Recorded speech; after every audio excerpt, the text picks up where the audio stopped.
guys, did you know that just drinking 1 cup of bleach can kill you? That's why I won't be drinking any today, but I will be dyeing my boyfriend's hair with it. Today I'm going to teach you how to dye hair. I have been dyeing my hair since I've been in about 5th grade, so I know a lot about it. Today I'm going to teach you how to dye hair so you don't have to go to the salon, spend a little bit less money, and hopefully won't fry your hair off. To start us off, I will be teaching you how to first cut the hair. He has pretty long hair, so we are going to be buzz cutting it, and then I'm going to teach you how to bleach it, what developer to use, stuff like that, and then we are going to be making a design in it with colored semi-permanent dye. Okay, this is my boyfriend, and here's the razor, and here are our attachments. I do not know how long we want this, so we are just going to pick the longest one, do it, and then keep going smaller until it's small enough, because he does want like a buzz cut, but not like right against the scalp. So we're gonna start with, let's see which one's the biggest. I think we're gonna start with this one. This looks like 1 inch. So let's start with this one. Okay, so we have the attachment on, we're gonna do it. Make sure you go over there multiple times as I missed a few spots. Sure. Right now I'm mixing 1 part bleach to 2 parts developer. I'm using 30 volume developer, as 40 is a little bit too strong, I found, and 20 is not strong enough. So 30 is good. And I'm just kind of adding enough until I feel like it's twice the amount of bleach I added in. And now I'm going to mix it. Okay, and this is what it will look like when it's completely mixed together. You should see no dry bits, and they should see no runny bits. It should all be like creamy like this. Okay, so now we're about to bleach his hair. I didn't make too much bleach. I just made like, it was like 1 ounce of bleach to 2 ounces of developer. So that's how much I did. Only because he has really short hair right now.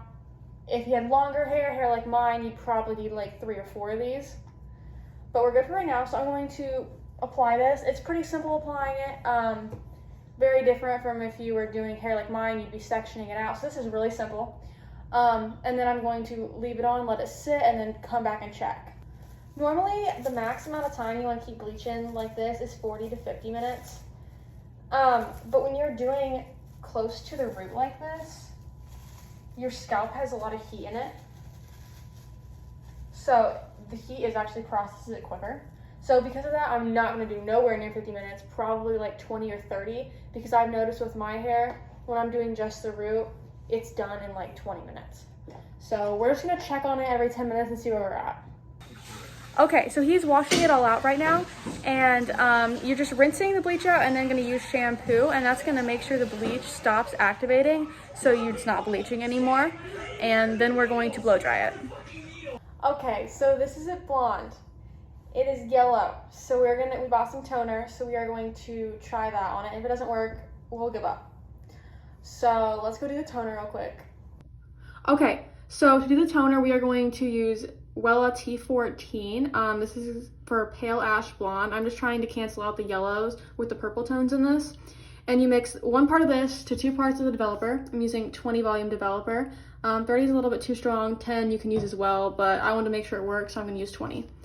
So because I'm pretty sure 42 milliliters in this, I'm going to just use around 80 of this and then add this. It's just kind of guessing because I don't want to go get a measuring cup. Okay, so we're going to go ahead and apply the toner now. You are going to apply it on towel dried hair. So he just put his hair under the bathtub and then used a towel and dried it off a little bit.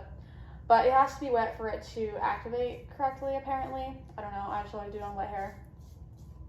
Okay, so now I cut off the sides a little bit in the back just to make it look better. We're gonna do a red snake design on the back of his hair, so I'm gonna go get my red together. Okay, so now we're gonna do the little snake design. I know what I'm gonna do. I'm just freehanding it and kind of see where it goes.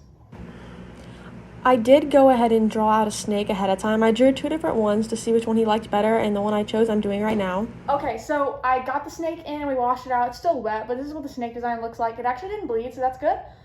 Okay, so that was how to cut your hair first off, bleach it, and then dye it. So first I showed you how to cut it with a razor. We even went back and cut the sides a little bit shorter. And then I showed you how to bleach it, bleaching it on virgin hair, so That means it's never been dyed before. So that was like the ideal situation to bleach it in. And then I showed you how to do a design. I just left that design on for about 30 minutes. It really doesn't matter how long you leave on semi-permanent dye like that, but sometimes it will bleed. It did not bleed though, so that's good. And I hope you learned something today, and I hope when you go to do your own hair, you have a little bit more experience when it comes to that. So